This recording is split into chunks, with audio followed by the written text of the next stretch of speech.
నమస్కారం కృష్ణారావు గారు. అవేర్ టాస్క్కి సుస్వాగతం. కేంద్ర క్యాబినెట్ కూర్పు బీజేపీ తనదైన ముద్రను వేసుకుని పాత వాళ్ళందరినీ ఇంపార్టెంట్ పోర్ట్ఫోలియోకి రిటైన్ చేసుకుంటూ అటు కోయిలేషన్ పార్ట్నర్స్ అయినటువంటి టీడీపీ మరి అట్లాగే బీహార్ వీళ్ళకి శాఖలను కేటాయించింది. సో బీజేపీ తన ప్రణాళికని ముందరికి తీసుకెళ్ళడానికి ఈ కూర్పు చాలా చక్కగా పనిచేస్తుందా లేదా అనే దాని మీద మీ విశ్లేషణ. ఒకటి, ఈ లెఫ్ట్ లిబరల్ గ్యాంగు, ల్యూటినస్ గ్యాంగు వీళ్ళు ప్రతి స్టేజ్లోనూ ఒక్కొక్క ట్రెండ్ తీసుకురావడానికి ప్రయత్నం చేశారు. మొట్టమొదట బీజేపీ గెలవదు, ఇండియా అలయన్స్ వచ్చేస్తుందన్నట్టే ఓ పెద్ద ప్రచారం చేశారు. బీజేపీ వస్తుంది అనేది కన్ఫామ్ కాగానే ఇది నిలవదు, ఈ అలయన్సు స్ట్రాంగ్గా ఉండదు అని ఇంకో ప్రచారం మొదలెట్టారు. వీళ్ళు చేసే ఈ ప్రచారాన్ని అంతా తిప్పికొడుతున్నట్టుగా క్యాబినెట్ ఫార్మేషన్ ఉన్నది.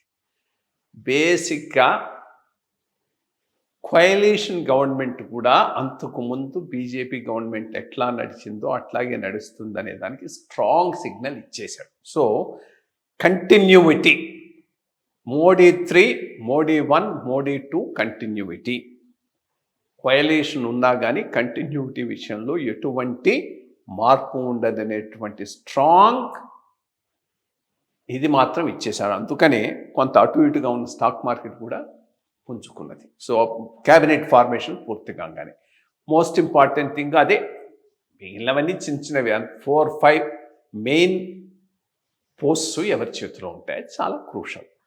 వాళ్ళందరూ బీజేపీ వాళ్ళు కావటం అనేటటువంటిది ఈ గవర్నమెంట్కు స్ట్రెంగ్త్ ఇస్తుంది. Home, finance, defence, external affairs, commerce, ఇవి. So most of them are with them.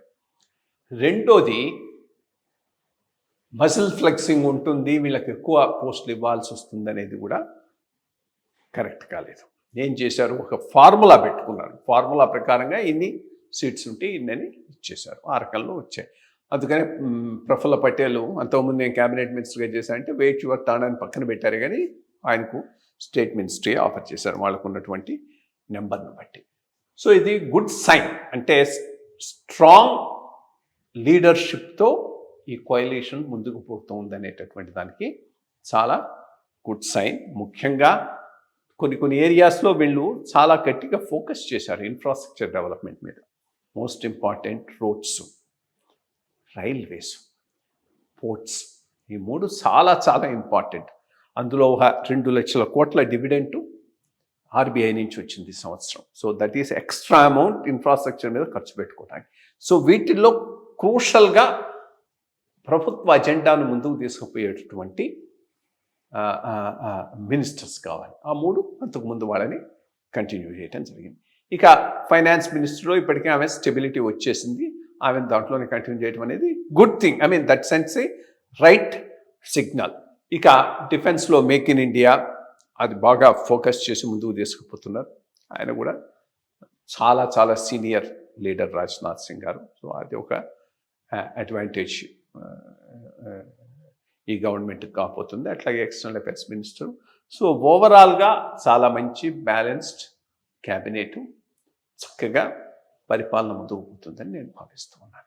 ఎటువంటి ఒడిదుడుగులు లేకుండా ముందుకు పోతుందని నేను భావిస్తున్నాను. అదే ఆర్థిక స్వావలంబన బాగా వచ్చే 5 ఏళ్లలో దేశాన్ని ప్రగతి పదంలో తీసుకెళ్లి ప్రపంచ రాజ్యాల్లో పెట్టడానికి అగ్రరాజ్యంగా ఉండడానికి దోహదం చేస్తుంది. నమస్కారం.